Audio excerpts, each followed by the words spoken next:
Hai, jumpa kembali dengan saya Ike Farida dalam Indonesia Law Study. Mari 7 menit bersama saya kita belajar hukum. Tapi sebelumnya jangan lupa untuk subscribe, komen, dan like videonya. Untuk episode kali ini, saya ingin membahas mengenai perceraian. Saya ingin memberikan definisi apa itu perkawinan. Perkawinan itu adalah sebuah ikatan lahir batin antara seorang perempuan dengan seorang laki-laki sebagai suami istri untuk membentuk keluarga atau rumah tangga yang bahagia, kekal berdasarkan ketuhanan yang Maha Esa. Nah, apa saja sih dasar hukumnya? Dasar hukumnya itu adalah Undang-Undang Nomor 1 Tahun 1974 tentang perkawinan, lalu kemudian ada PP-nya di bawahnya, ada PP nomor 9 tahun 75 tentang pelaksanaan perkawinannya, ada juga kompilasi hukum Islam, terus kemudian Undang-Undang nomor 3 tahun 2006 dan juga peraturan yang lain di bawahnya. Kemudian alasan-alasan seseorang bisa melakukan perceraian itu apa sih alasan-alasannya? Nah, ada banyak alasan. Salah satu alasannya itu adalah melakukan judi, melakukan zina, terus kemudian mabuk-mabukan. Jadi pasangan yang lain merasa keberatan dan akhirnya kemudian mengajukan perceraian. Itu bisa salah satu alasan. Alasan yang lain adalah si istri diabaikan selama 2 tahun secara berturut-turut, tidak diberi nafkah. Yang lain adalah salah satu di penjara dan di penjaranya lebih dari 5 tahun gitu. Di penjara lebih dari 5 tahun, pasangan yang tidak di penjara bisa mengajukan perceraian. Alasan keempat itu adalah pasangannya cacat, punya penyakit sehingga tidak bisa melaksanakan kewajiban sebagai suami atau sebagai istri. Nah, alasan berikutnya adalah adanya kekerasan dalam rumah tangga. Jadi kalau pihak suami, umumnya ya pihak suami yang melakukan kekerasan dalam rumah tangga, itu istrinya bisa mengajukan cerai. Kekerasan dalam rumah tangga ini bisa berarti kekerasan secara fisik, kepalanya dibenturkan ke dinding atau ditonjok, ataupun secara psikologi dengan sikap, dengan kata-kata yang menyebabkan istrinya merasa sangat dilukai. Kemudian alasan yang lain khusus bagi yang beragama Islam itu adalah ketika salah satu pasangannya tadinya dua-duanya Muslim kemudian berubah agama menjadi agama lain. Nah, pasangan yang Muslimnya ini, misalnya suaminya, kok istri saya sekarang sudah tidak Muslim, itu bisa mengajukan perceraian juga.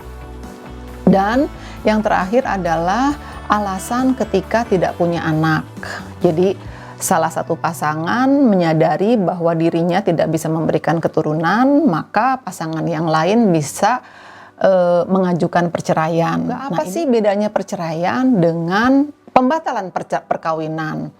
Perceraian itu diajukan oleh suami atau oleh istri, oleh salah satu pihak. Sedangkan pembatalan perkawinan itu biasanya diajukan oleh pihak lain, pihak ketiga. Misalnya apa? Misalnya tadi salah satu isi kontrak atau salah satu syarat sah tidak dipenuhi. Misal, ternyata salah satu pihak itu tidak cakap, atau misalnya masih usianya masih terlalu muda, misalnya seperti itu juga bisa dibatalkan. Atau ternyata salah satu pihak sebetulnya masih dalam ikatan perkawinan, misalnya seperti itu. Nah, apa yang bisa kita gugat di pengadilan? Umumnya bisa saja digugat untuk anak, juga bisa dimasukkan, untuk harta bersama juga bisa dimasukkan, tapi proses menjadi semakin lama. Ini adalah beberapa berita mengenai perceraian para selebriti yang saya ambil, baik itu dari media cetak maupun dari media online ya.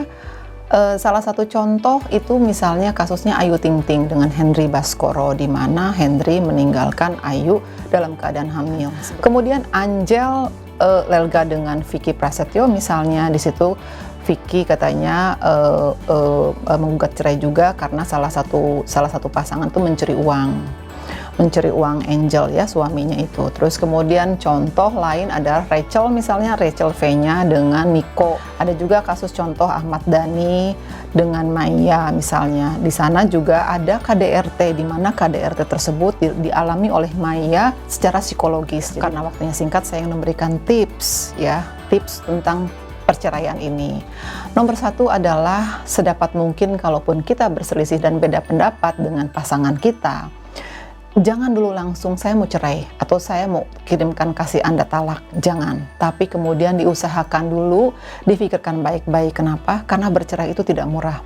Biayanya besar, kemudian memakan waktu, memakan energi, memakan pikiran, ya, menguras segala tenaga. Coba kita coba dengan membuat daftar kelebihan dari pasangan kita, kemudian membuat daftar kenangan-kenangan yang baik tentang dia, kemudian bikin daftar sebanyak-banyaknya tentang kebaikan dari pasangan kita, lalu kita bikin segala keburukan-keburukan kita, bukan pasangan tapi kita. Nah, tapi bagaimanapun juga kesimpulan terakhir tetap ingin bercerai, maka kita harus membuat checklist. Checklist itu apa? Daftar apa? Daftar dari permasalahan, karena itu nanti akan ditanyakan di pengadilan. Permasalahannya apa saja sih? Alasannya apakah karena dia sering mabuk-mabukan, mencuri, tidak punya anak, KDRT, murtad, dan seterusnya. Setelah membuat list tersebut, kemudian membuat juga list saksi. Kalau kita KDRT misalnya, panggil salah satu keluarga untuk bermalam di rumah kita. Kemudian ketika kita dilakukan KDRT, bisa ada saksi yang melihat. Atau ketika kita ditinju misalnya, atau kita dibenturkan lalu ada bekas luka lebam, itu juga bisa difoto dan seterusnya. Langkah berikutnya adalah konsultasikan ke ahli hukum, ke pengacara, ke pengadilan boleh juga. Nah, setelah dikonsultasikan, lalu apa sih yang harus disiapkan? Ya, yang jelas siapkan diri sendiri, siapkan data-data KTP, identitas diri dan pasangan, kemudian siapkan tadi sudah disampaikan ya, saksi, alasan, kemudian setelah itu kalau kita ingin menunjuk kantor hukum atau pengacara, tunjuk kantor hukum atau pengacara.